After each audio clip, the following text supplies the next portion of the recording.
Actualidad. CUT. Para la CUT, las declaraciones que afirman que la reforma laboral es un pliego sindical son una descalificación del movimiento sindical, la Constitución y la OIT, que además desconocen lo ocurrido en los últimos 30 años en el país, tiempo en el que se han menoscabado los derechos de los trabajadores bajo los preceptos de crear trabajo decente y reducir las tasas de informalidad, frente a una realidad que contrasta a punto de tener un desempleo del 13.7% y una tasa de informalidad del 58%. Por solo dar una cifra, en 21 años de la aplicación de la Ley 789, los empresarios por ampliar la jornada nocturna a partir de las 9 de la noche se han ahorrado cerca de 75 billones de pesos. Esta ley incide sobre más de 11 millones de colombianos que tienen un empleo formal. Los empresarios dicen que estas medidas generarían desempleo, lo cual no ha podido demostrarse en 32 años de neoliberalismo. Por el contrario, los trabajadores siguen sosteniendo lo que la realidad muestra, y es que a mejores remuneraciones, más demanda de bienes y servicios, y por tal, más empleo y menos informalidad. Sucesivas reformas hechas desde 1990 llevaron al traste con los principales derechos que tenían los trabajadores colombianos.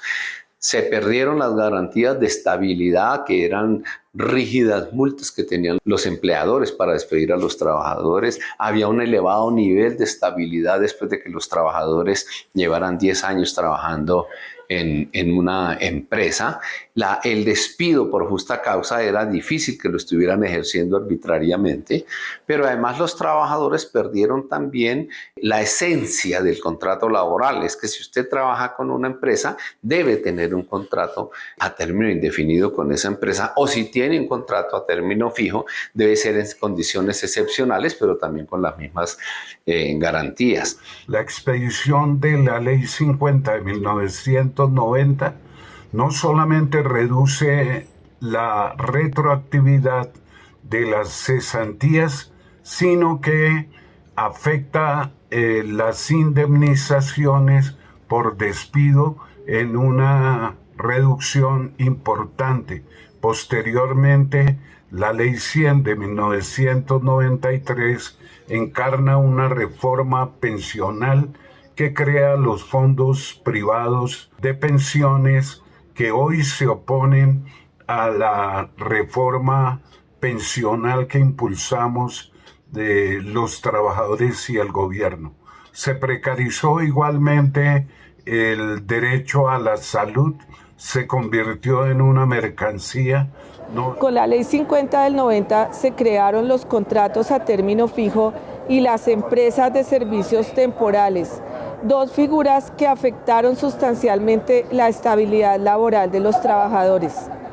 Con la Ley 789 de 2002, además de reducirse el pago de los recargos nocturnos u horas extras, que implica la subvaloración del trabajo, también se redujeron las tablas de indemnización de despidos sin justa causa, lo cual igualmente siguió afectando la estabilidad laboral.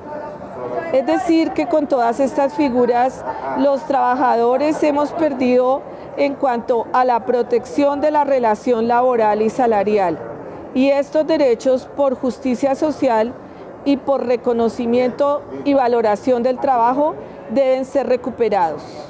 Estas fueron otras importantes noticias del mundo laboral y sindical en Colombia de esta semana, aquí en Actualidad CUT.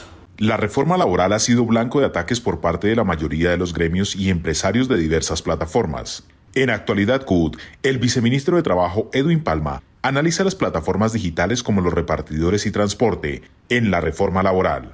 La reacción de los gremios y obviamente dentro de los gremios incluso que agrupan a las plataformas digitales ha sido la de la desinformación, la de la exageración como estrategia. No han entrado a responder artículo por artículo o propuesta por propuesta, sino a señalar que vamos a destruir el empleo, que vamos a aumentar la informalidad. En el caso de las plataformas, que vamos a acabar la plataforma y con ellos a veces hasta se contradicen porque dicen que vamos a acabar el empleo cuando ellos mismos reconocen, dicen o han sostenido la tesis de que allí no hay trabajo ni siquiera. Nosotros hemos propuesto un articulado en el que, reconociendo sentencias que se han emitido en distintas partes del mundo, reconociendo que aquí hay prestación personal del servicio y aplicando lo que hoy existe en el Código Sustantivo del Trabajo, estos trabajadores y trabajadoras deberían ser reconocidos verdaderamente como subordinados y obviamente amparados por la legislación laboral. Estamos abiertos a seguir, como lo ha dicho la señora ministra, construyendo con ellos fórmulas, caminos. Lo intentamos durante varios meses, llegamos a 2 acuerdos, a la necesidad de regular, llegamos al acuerdo de concentrarnos por ahora en las plataformas de reparto, dejar en parqueo las plataformas de movilidad o de transporte y concentrarnos en las de reparto. Todavía estamos abiertos para que ojalá podamos construir un acuerdo que nos permita facilitar el trámite legislativo. El Ministerio del Trabajo seguirá haciendo sus labores de inspección, de vigilancia y de control, como lo anunció nuestra señora ministra, con todas las formas de trabajo como lo establece el artículo 25 de la Constitución, pero sigue abierto a construir fórmulas de acuerdo para, insisto, facilitar el trámite legislativo. Actualidad. CUT.